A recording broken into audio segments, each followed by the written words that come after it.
स्वागत आहे तुमचं मोरेताईंच्या रेसिपी चॅनल मध्ये।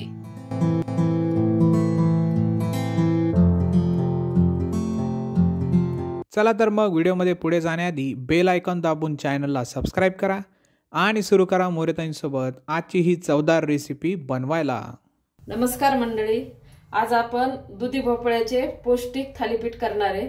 तर त्याचं साहित्य पाहून घेऊ। तर हे 1 वाटी बेसन पीठ घेतलंय, त्याच्यात छोटी वाटी गव्हाचं पीठ घेतलंय, कोथिंबीर, कांदा, ओवा आणि हा दुधी भोपळा घेतलेला आहे।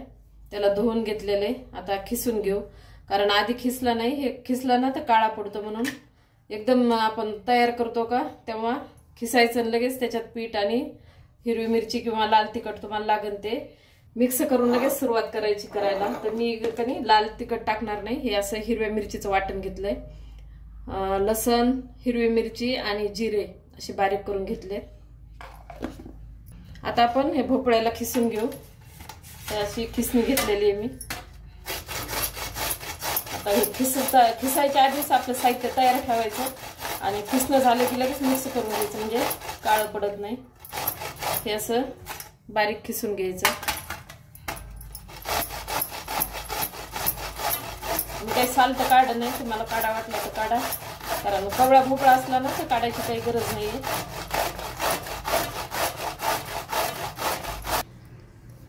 हे आपला भोपळा आता असा खिसून झालेला आहे। तर लगेच आपण आता ह्याच्यात पीठ आणि ते मिक्स करू, म्हणजे मग काळा पडणार नाही। असं आयत्या वेळेवर एकदम खिसला ना तर असं स्वच्छ चांगला पांढरा दिसतो, नाही तर मग काळा पडतो आधी खिसून ठेवला तर। आता आपण बेसन पीठ टाकून घेऊ।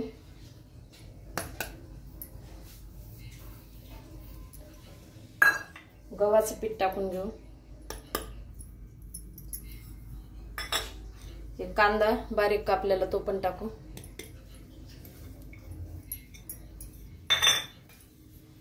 थोडासा ओवा पण टाकला, त्याला चोळून टाकू।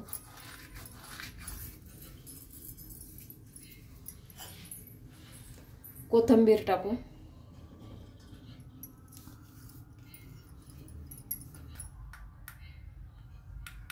चवीनुसार मीठ टाकू। आता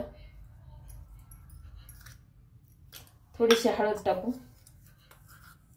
तुम्हाला याच्यात लाल तिखट टाकायचं असेल, मुलांना करायचं असेल तर लाल तिखट पण छान लागतं, कारण मुलं असं दुधी भोपळा खात नाही भाजी वगैरे केल्या। तर हे असं जर तुम्ही त्यांना डब्याला वगैरे करून दिले ना थालीपीठ, तर छान आवडीनं खातील। तर लाल तिखट टाकायचं। आता आपण याला मिक्स करून घेऊ।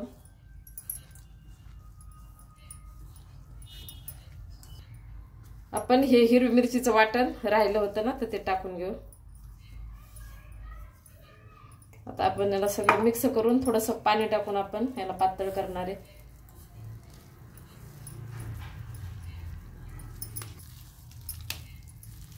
आता आपण हे दुधी भोपळा वाला होता ना, त्याच्यामध्येच असं इतकं मिक्स झाले। आता आपण पाणी टाकू।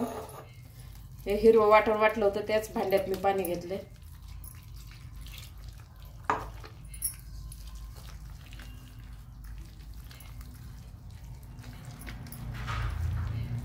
आता आपल्याला याला पोळपाट वगैरे लाटण्याची पण गरज नाही, बिना पोळपाट बेलण्याचं आपण थालीपीठ करणार आहे।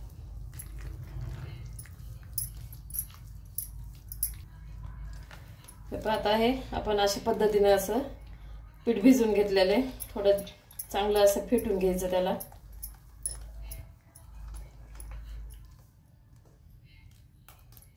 आपलं पीठ भिजून झालेलं आहे। आता आपण लगेच सुरुवात करणार आहे करायला, कारण याला भिजून वगैरे काही द्यायची गरज नाही, ताबडतोब केले तरी चालते। तर आपण गॅस पेटून तवा ठेवलेला आहे। तव्यावर आपण तेल टाकू। लोखंडी तवा ठेवला मी, तव्यावर असं थोडं तेल टाकून घ्यायचं।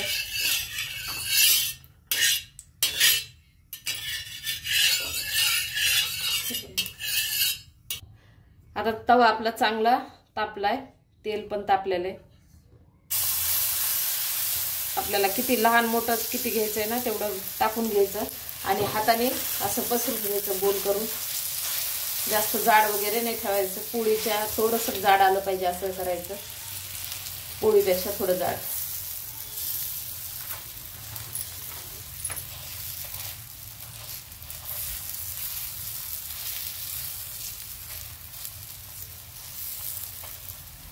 आता असं मी पसरून घेतलं त्याला आणि आपण काय करणार आहे आता हे ताट असं झाकून ठेवायचं।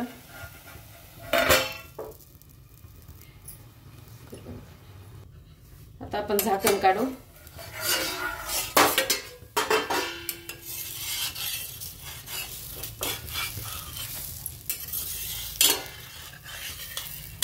छान झालेलं आहे आपलं। आता खालून कसं भाजलं पाहू आपण।